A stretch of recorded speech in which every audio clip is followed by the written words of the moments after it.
Trump టారిఫ్లు స్వదేశంలోనే కుంపట్లు పెట్టాయి. అధ్యక్షుడి తీరుపై అమెరికన్లు రగిలిపోతున్నారు. అనవసరంగా ఈ ట్రంప్ కంపెనీ నెత్తిన పెట్టుకున్నామనుకుంటున్న అమెరికన్లు దేశవ్యాప్తంగా ఆందోళనకు దిగారు.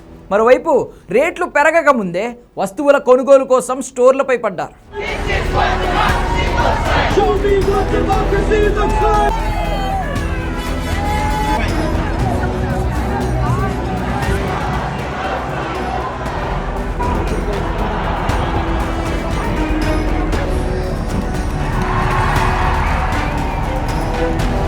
ప్రెసిడెంట్ ట్రంప్కు వ్యతిరేకంగా అమెరికాలో జరుగుతున్న నిరసనలు ఇవి.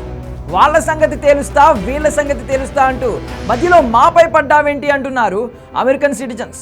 టారిఫ్లు పెంచి వాళ్ళను దారికి తేవడమేమో కానీ మా చావుకు తెచ్చావంటూ రగిలిపోతున్నారు. దేశవ్యాప్తంగా పలు చోట్ల హ్యాండ్స్ ఆఫ్ పేరుతో ఆందోళనకు దిగారు. దాదాపు 150 గ్రూపులకు చెందిన నిరసనకారులు రోడ్డుకెక్కారు. రాజధాని వాషింగ్టన్ సహా 50 రాష్ట్రాల్లో 1200 చోట్ల ఈ ప్రదర్శనలు జరిగాయి. పౌర హక్కుల, కార్మిక, న్యాయవాద, సీనియర్ సిటిజన్ ఇలా పలు గ్రూపులు ఇందులో ఉన్నాయి. ప్రభుత్వ చర్యలు, ఉద్యోగుల తొలగింపు, ఆర్థిక అరాచకం, మానవ హక్కుల ఉల్లంఘన ఇలా పలు అంశాలపై వారు తమ ఆందోళన వ్యక్తం చేశారు. మస్క్ తీరుపై కూడా అమెరికన్లలో తీవ్ర ఆగ్రహం వ్యక్తమవుతోంది. 2017 Women's March, 2020 Black Lives Matter protest తర్వాత అమెరికాలో ఈ స్థాయిలో నిరసనలు జరగడం ఇదే మొదటిసారి.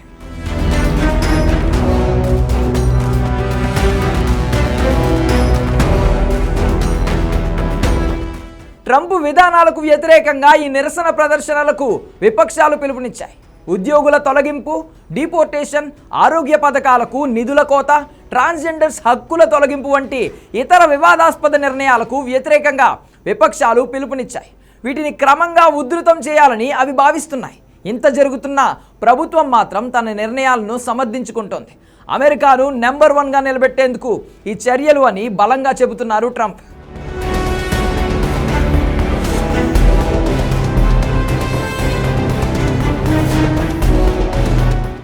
మరోవైపు అమెరికన్లు సూపర్ మార్కెట్లపై పడ్డారు.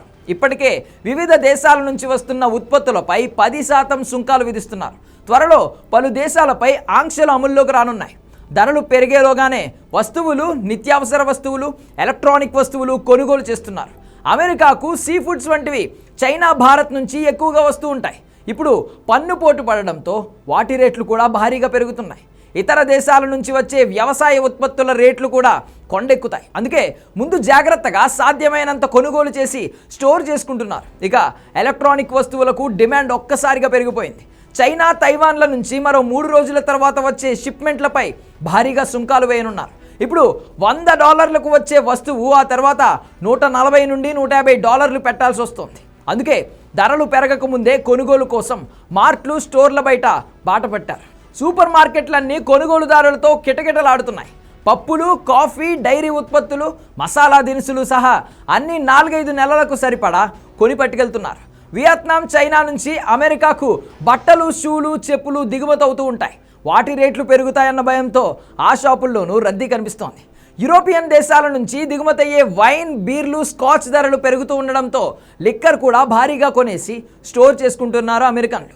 ఆటోమొబైల్ విడిభాగాలన్నీ కూడా దిగుమతి చేసుకునేవే కావడంతో కార్ల ధరలు కూడా $3,000 నుండి $4,000 పెరిగే అవకాశం ఉంది. అందుకే ముందే కార్లు బుక్ చేసేస్తున్నారు.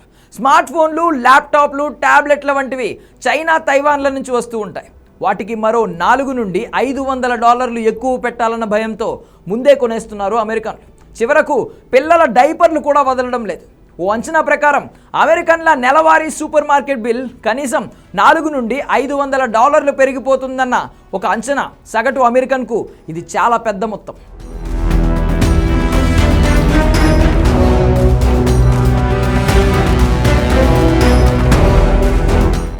అమెరికా సీ ఫుడ్లో 70 నుండి 80% దిగుమతుల ద్వారానే వస్తోంది. చిలీ, ఇండియా, ఇండోనేషియా, వియత్నాంల నుంచి ఎక్కువగా ఇంపోర్ట్ అవుతోంది. అయితే చిలీపై 10%, వియత్నాంపై 46%, ఇండియాపై 27%, ఇండోనేషియాపై 32% టారిఫ్లు వేశారు. దీంతో సీ ఫుడ్ రేట్స్ భారీగా పెరుగుతాయని అంచనా. అమెరికన్ కాఫీ ఇక కాస్ట్లీ కానుంది. 60% కాఫీని బ్రెజిల్, కొలంబియా నుండి దిగుమతి చేసుకుంటుంది. ఇప్పుడు వాటిపై 10% టారిఫ్ పడుతోంది. ఇక థాయిలాండ్ నుంచి జాస్మిన్ రైస్, ఇండియా నుంచి బాస్మతి రైస్ను దిగుమతి చేసుకుంటుంది అమెరికా. ఇప్పుడు అవి కూడా భారం కానున్నాయి.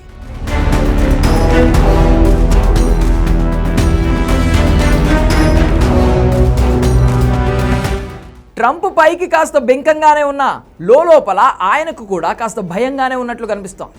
పలు దేశాలతో అనధికారికంగా ఆయన టీం చర్చలు జరుపుతోంది. ఆ దేశాలు పన్నులు కాస్త తగ్గిస్తే తాము కూడా తగ్గించాలన్న ఆలోచనతో అధ్యక్షుడు ఉన్నట్లు తెలుస్తోంది. చర్చలు జరుపుతున్న దేశాల లిస్టులో భారత్ కూడా ఉంది. సాధ్యమైనంత త్వరగా ఒప్పందాలు కుదుర్చుకోవడం ద్వారా ఆ దేశ ఉత్పత్తుల ధరలు తమ దగ్గరకు పెరగకుండా జాగ్రత్త పడాలని ట్రంప్ భావిస్తున్నారు.